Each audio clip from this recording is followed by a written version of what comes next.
Hellraiser, the Pact of Pain. Jasper lived in a world of excess, drugs, parties, and hollow pleasures that never truly satisfied him. He chased sensations, anything to remind him he was alive. But no high, no thrill, no indulgence had ever filled the gnawing void in his soul. He needed something more. He found it in a forgotten antique shop, hidden between neon-lit clubs and crumbling alleyways. The shop reeked of dust and time, its shelves stacked with artefacts that belonged to the dead. And there, among cracked porcelain dolls and tarnished silverware, sat the box. The Lament Configuration. The shopkeeper, an old woman with a voice like brittle leaves, watched him with knowing eyes. "That is not for you," she murmured. Jasper only grinned. "Everything is for sale." The woman said nothing as he slid a few bills across the counter. When he left, he swore he heard her whisper, "You will wish you had never touched it." At home, beneath the glow of dying candlelight, Jasper traced the intricate designs of the box. It was hypnotic, its perfect geometry impossible to ignore.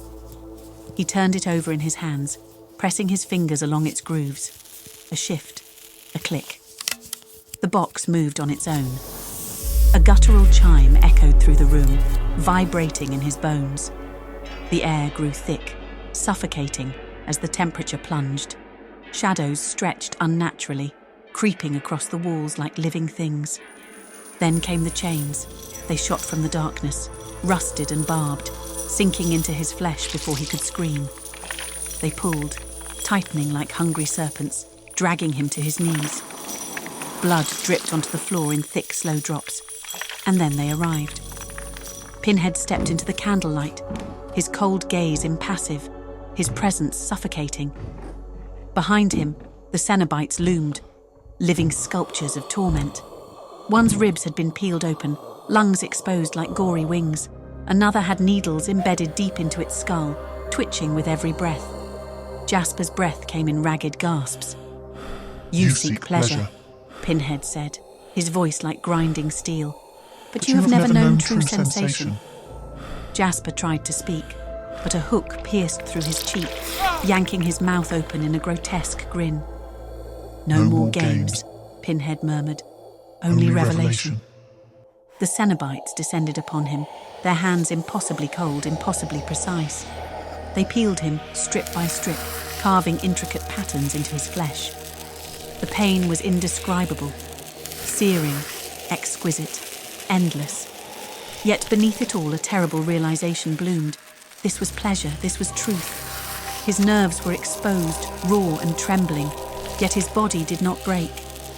They worked upon him like artists, sculpting clay, stretching muscle, threading sinew, replacing flesh with something more, enduring.